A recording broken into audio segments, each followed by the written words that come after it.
Hello and welcome back to Kavsar Technologies. In today's video, we are going to review the remaining lookup tables. In our previous session, we completed Manage Edition form. Now, in the Manage Edition form, you can insert a new record, you can update the current record, and you can delete the current record.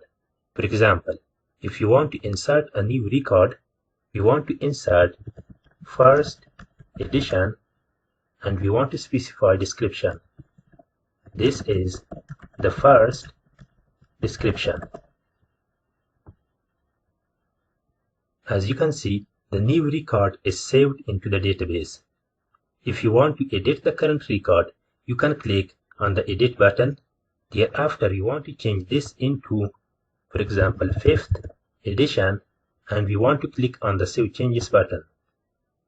As you can see, record has been updated successfully. And as well as you can delete the current record just by clicking the delete button. As you can see, record has been deleted successfully. That is so good. As you can see, we have several lookup tables like Manage Edition, Manage Volume, Publisher, Category, Row, Faculty, and Department. All the lookup tables follow similar structure. That is because the Manage Edition form has edition ID, edition name, and description. And if you want to open the Manage Volume form, this also has similar structure. The Manage Volume form also has ID, name, and description.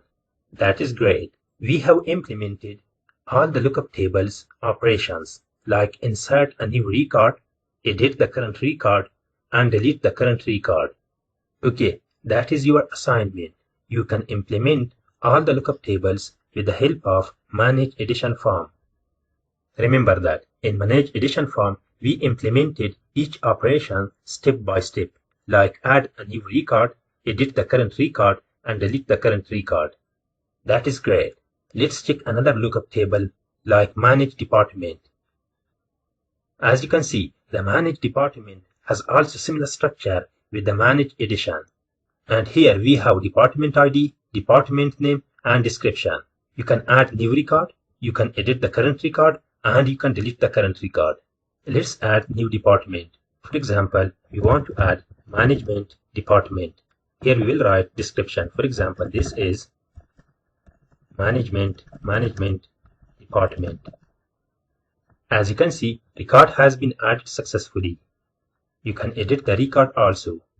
For example, you want to change this into Management 1, and here we will write some text. As you can see, record has been updated successfully. And if you want to delete the record, just click on the delete button. As you can see, record has been deleted successfully. That is so good. In our next video session, we want to start Manage Students form. That is enough for today. Have a good day. See you in the next one.